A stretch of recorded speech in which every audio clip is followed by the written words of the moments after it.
प्रिय विद्यार्थियों, मैं राम यशपाल आप लोगों के उज्जवल भविष्य की कामना करते हुए आज मैं लाया हूँ कक्षा 10 गणित अध्याय 6 के त्रिभुज में थेल्स प्रमेय। थेल्स प्रमेय जो कि त्रिभुज की एक महत्वपूर्ण प्रमेय है, जिसे ग्रीक यूनान के महान दार्शनिक थेल्स द्वारा दी गई है। उन्होंने बताया था कि यदि किसी त्रिभुज की एक भुजा के समांतर किसी अन्य दो भुजाओं की, एक त्रिभुज है ABC और इस त्रिभुज में एक BC के समांतर अन्य दो भुजाओं को परिच्छेद करने वाली कोई रेखा खींची जाती है। अगर खींची जाती है तो वो रेखा जो है उन दो भुजाओं को एक समान अनुपात में विभाजित करती है। कहने का अर्थ यह है कि अगर हम एक रेखा DE BC के समांतर खींचते हैं तो ये DE रेखा AB और AC को AD/DB और DAE/EC के अनुपात में विभाजित करेगी। तो हम इसको अब देखते हैं, इसका हल कैसे करेंगे, कैसे इसको हम इस प्रमेय को सिद्ध करते हैं। इसमें दिया गया है एक त्रिभुज ABC। क्या दिया गया है? त्रिभुज ABC त्रिभुज दिया गया है। ठीक है, एक त्रिभुज है जहां पर BC के समांतर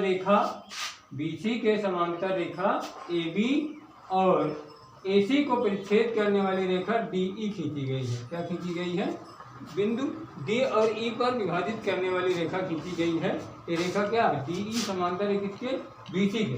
ये रेखा खींची गई। हमें सिद्ध करना है कि AD/DB मतलब AD/DB के बराबर है आपका AE/DC के। इसे सिद्ध करने के लिए हमें कुछ रचनाएं करनी पड़ेंगी। हम रचनाएं करते हैं। इसमें सबसे पहले क्या करेंगे? DC और BE तथा रेखाएं खींचेंगे।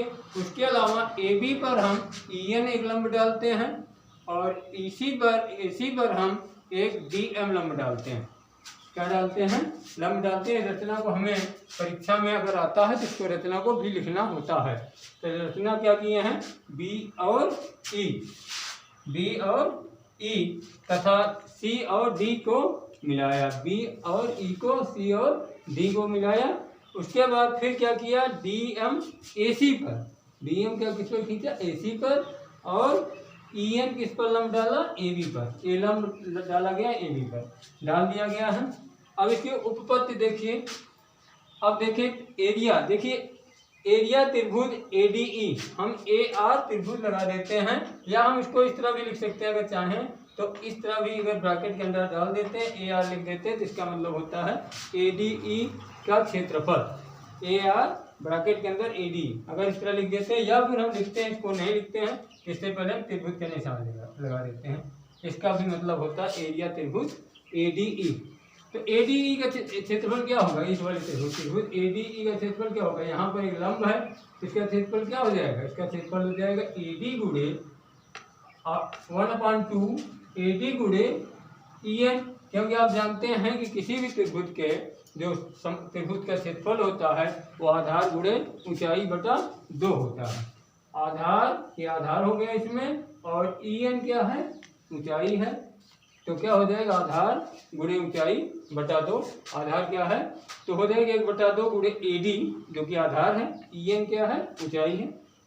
ठीक है, 1/2 आधार गुणे ऊंचाई के। इसी तरह हम निकालेंगे कि एरिया BDE का, किसका? BDE का, इसका भी यही हो जाएगा BD गुणे EN हाफ, 1/2 BD गुणे EN। क्योंकि यहाँ पर आधार क्या है? BD है और इस पर डाला गया लंब क्या है? EN। तो क्या हो जाएगा? BD गुणे EN। और इस प्रकार त्रिभुज फिर ADE में देखते हैं। और दूसरी तरफ से इस त्रिभुज में ADE में ही देखें, यहाँ देखेंगे एक लंब AB इस पर है, तो A आधार मान लेते हैं। AE को आधार मान के क्या हो जाएगा? AE गुणे DM कर देंगे। क्या हो जाएगा? AE गुणे DM। और इसी तथा हम देखेंगे त्रिभुज DEC में, किसमें? DEC में। इसमें क्या हो जाएगा? इसमें हो जाएगा EC गुणे DM। ठीक है, 1/2 DM गुणे EC क्या हो जाएगा 1/2 EC गुणे DM। और उसके बाद हम इनका अनुपात देख कर लेते हैं ADE बटा त्रिभुज BDE। क्या करेंगे ADE का जो भी आया है, उसके बाद BDE का ADE हम दो तरह निकाले, दो जगह पर दो प्रकार से उनके क्षेत्रफल निकाला गया है। पहले वाले में क्षेत्रफल आपका निकाला, पहले वाले में क्षेत्रफल हमने इसको ऊंचाई मान करके निकाला है और दूसरे वाले क्षेत्रफल में हमने इसको ऊंचाई मान के निकाला। जब क्षेत्रफल दोनों एक ही है, त्रिभुज ADE क्षेत्रफल है आपका, तो पहले वाले में हमने इसका आधार माना और इसको ऊंचाई मान के निकाला है, दूसरे वाले में इसको आधार मान करके इसको ऊंचाई मान करके निकाला गया है।